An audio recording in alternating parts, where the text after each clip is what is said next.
ప్రతిపక్షానికి చెందిన గౌరవ సభ్యులు ప్రశ్నలు వేస్తున్నారు, రావట్లేదు. వాళ్ళు ప్రశ్నలు వేయడం వల్ల మరొక 2 మెంబర్స్ మాట్లాడే అవకాశం పోతుంది.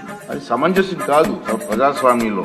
కానీ ప్రశ్నలు అడగడానికి సభలో ఉండటం లేదు. మీరు చూస్తూనే ఉన్నారు, ప్రశ్నలు వస్తున్నాయి, వాళ్ళు సభలోకి రావట్లేదు. ఈ కారణంగా సభలో ఎవరో ఒకరి ద్వారా మరో 2 ప్రశ్నలు అడిగే అవకాశం కోల్పోతున్నారు. ఇది చాలా దురదృష్టకరం. సభకు ఎన్నికైన గౌరవ సభ్యులు సగర్వంగా సభకు రావాలి. ప్రజలు ఎన్నుకున్నారు మిమ్మల్ని, సభలోకి వెళ్లి మా సమస్య మాట్లాడమని. సభకు రావాలి.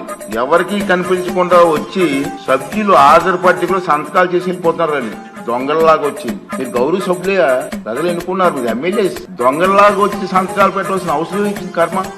ఎమ్మెల్యేగా గౌరవప్రదమైన దీంట్లో ఉండి హాజరు పట్టికలో సంతకం చేసి సభకు ఆ మోహం చాటేయడం వారికి గౌరవాన్ని తగ్గించిందే తప్ప మంచిదని చెప్పి నా తాలూకు అభిప్రాయం. కానీ వారు ఎవరు కూడా నాకు సభలో కనిపించలేదు. సంతకాలు ఉన్నాయి కానీ సభలో కనిపించారండి మీకు ఎవరికన్నా? నాకైతే కనిపించలేదు.